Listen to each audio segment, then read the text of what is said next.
ورجعت لكم بعد الفاصل ولسه مكمل معاكم. انا خالد زيدان وهنا في مكاني، ودلوقتي جه ميعاد اخبارنا من ذا جلوكل، واول فيديو معانا هيكون من روسيا. يلا بينا نشوف الفيديو ونرجع نعلق عليه.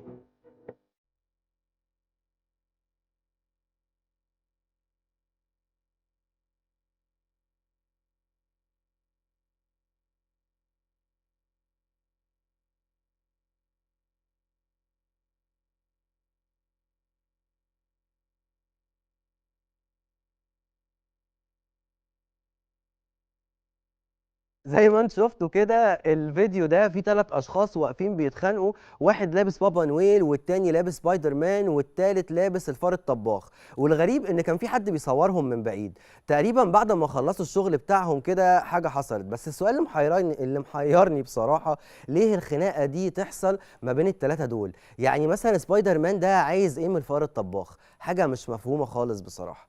يلا بعد كده نشوف الفيديو اللي بعد هيكون جاي منين. من روسيا هنطير دلوقتي على الأردن، والفيديو ده بيورينا قد ايه الأطفال على سجيتهم وطبيعتهم المرحة واللي كلها تنمر. خلينا نشوف الفيديو ده ونرجع نعلق عليه.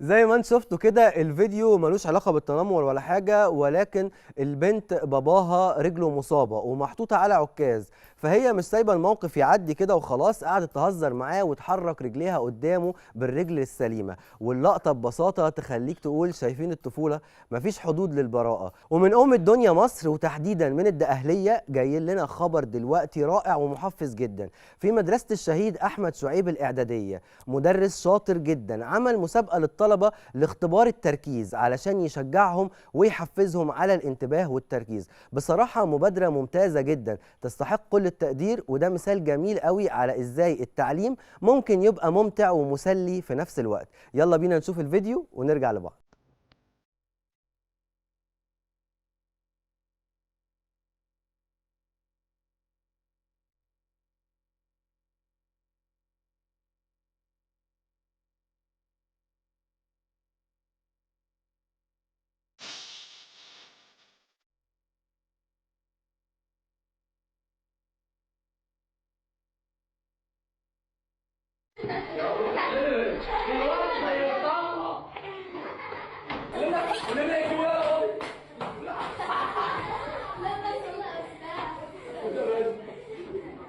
غلط خلاص.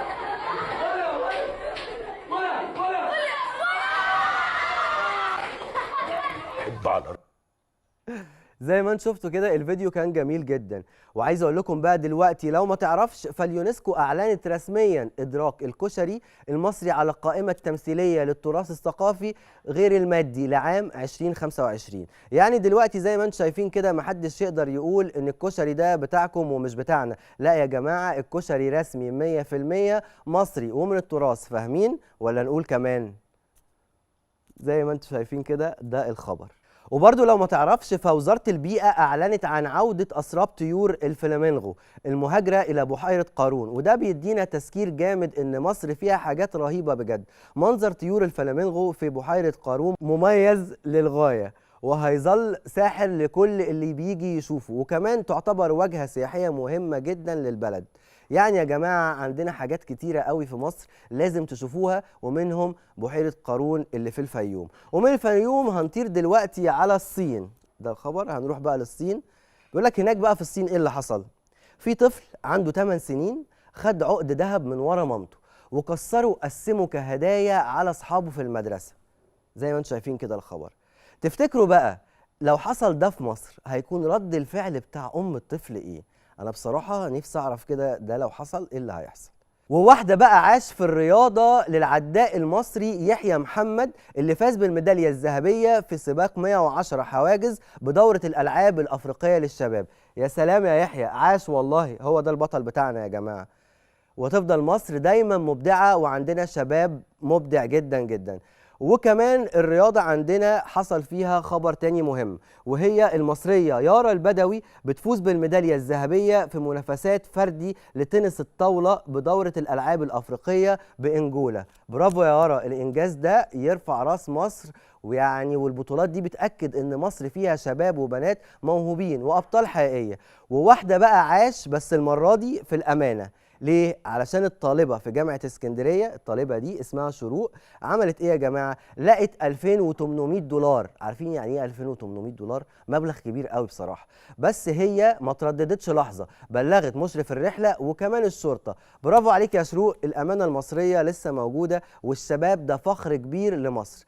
بفكركم بقى دلوقتي بحاجة مهمة جدا، هاتوا الآثار اللي عليكم يا جماعة. دي رسالة مننا للمتحف البريطاني. وكفايه كده بقى السقه الميجا ستار اللي بيتشرف بيه جدا. كنت بصراحه هجيب لكم الرد بتاع حوار صلاح واللي حصل تعقيبا على الفيديو اللي فات، بس الموضوع كبر جدا جدا جدا وخد مساحه كبيره، ودي حاجه حلوه. واللي عمله الميجا ستار احمد السقا الوضع كله طبيعي جدا، وده دعم لفخر العرب حبيبنا وابن بلدنا محمد صلاح. مش معنى كده، وباكد ان الميجا ستار، واخدين بالكم، الميجا ستار قال ان احنا كده يا جماعه اللي بيحصل ده مش موضوع شخصي، وكلنا معجبين باخلاقه وبصفاته وبالافلام وبكل حاجه هو بيقدمها، لانه دايما بيحاول يقدمها بالشكل المصري والشاب العربي المسلم قبل اي حاجه بجد. فشكرا جدا جدا للميجا ستار الكبير قوي احمد السقا، وتاكيد على اللي حصل ده ان الحاجات اللي حصلت وردود الافعال السلبيه دي كلها لجان، مش مصريين خالص اللي بيعملوا كده. احنا بنحبك ومتعودين على فنك جدا جدا جدا، احنا كلنا في ظهر بعض، سواء ليك او لفخر العرب او اي حد مصري بيتكلم. وعايز اقول لكم بقى اللي بيحصل ده، لا لسه قبل الخبر ده، لسه ده المتحف البريطاني يا جماعه واخد مننا حجر رشيد. حجر رشيد ده تم اكتشافه عام 1799 وبيحمل نقش من القرن الرابع قبل الميلاد ب3 لغات، ودي حاجة معلومة لازم نبقى كلنا عارفينها.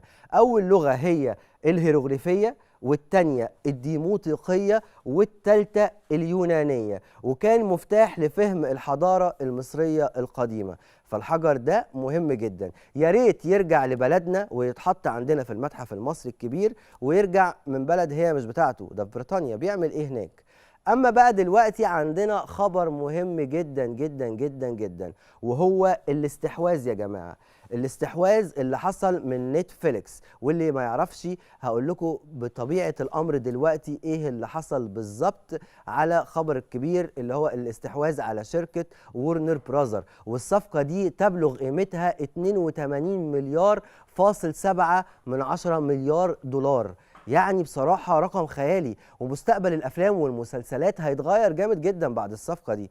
ركزوا معايا بقى في اللي هقوله ده عشان أفهمكم ايه استحواذ وايه اللي حصل بالظبط من شركة وورنر براذر اللي بتمتلك استوديوهات سينما ضخمة جدا، واتش بي او ودي سي كوميكس كانت بقالها كام يوم عامله مشاكل وقلق بسبب العروض الاستحواذ اللي جت لها ببساطه كده نتفليكس قررت تشتري كل الشركات الكبيره دي، وده بسبب كل اللخبطه والقلق اللي حصل الايام اللي فاتت، لان كل ده حصل في الصناعه، وكان بيحاول يعرف احنا داخلين على ايه، المستقبل هيبقى شكله ازاي. وفي يوم 8 ديسمبر تحديدا المجموعه الاعلاميه براوند سيكدس اعلنت عن عرض جديد للاستحواذ بقيمه 108.4 مليار دولار. شايفين الرقم كبير قد ايه؟ وده كان بعد العرض اللي قدمته نتفليكس بقيمه 72 مليار دولار، والمفروض ان القرار ده هيكون خلال 10 ايام. الايام الجايه هتشوفوا مين اللي هيقعد على الكرسي الكبير في عالم السينما. بس خدوا بالكم، عرض الاستحواذ اللي قدمته نتفليكس سبب ردود فعل سلبيه كبيره من صناع السينما وحتى المشاهدين، وكلنا فاهمين ليه طبعا، ده مش محتاج توضيح. حتى المخرج جيمس كاميرون قال في بودكاست ان عمليه الاستحواذ دي لو حصلت هتكون كارثه يا جماعه. وكمان نقابه الكتاب الامريكيين قالت ان ده لو حصل هتتاثر صناعه الكتابه بشكل كبير جدا، والقصص اللي بنتفرج عليها هتتغير جامد. الموضوع مش بس صفقة مالية، ده تأثير كبير جدا على المحتوى والإبداع في السينما والتلفزيون، ولو ده حصل الوظائف هتقل جدا والإبداع كمان هيضعف. وكمان نقابة المخرجين قالت إن الاستحواذ ده سبب مخاوف كبيرة جدا، خصوصا فيما بيتعلق بإضعاف الإبداع والمنافسة في صناعة السينما والتلفزيون. أكيد يعني الموضوع مش مجرد أرقام وصفقات، ده له تأثير ضخم على الفن والمبدعين والفرص المستقبلية لكل اللي بيشتغلوا في المجال. غير كده أصحاب السينمات خايفين جدا، لأن الاستحواذ ده ممكن يخلي الأفلام تتعرض وقت قصير جدا في دور العرض، واللي هيقلل من عدد الناس اللي بيروحوا السينما، واللي هم بقوا قليلين جدا. غير ان الاستحواذ ده بقى في العالم كله حتى الشرق الأوسط. المشكلة دلوقتي مش بس على الجمهور، ده بيزود الخوف من سيطرة أجندة واحدة على صناعة السينما، وبالتالي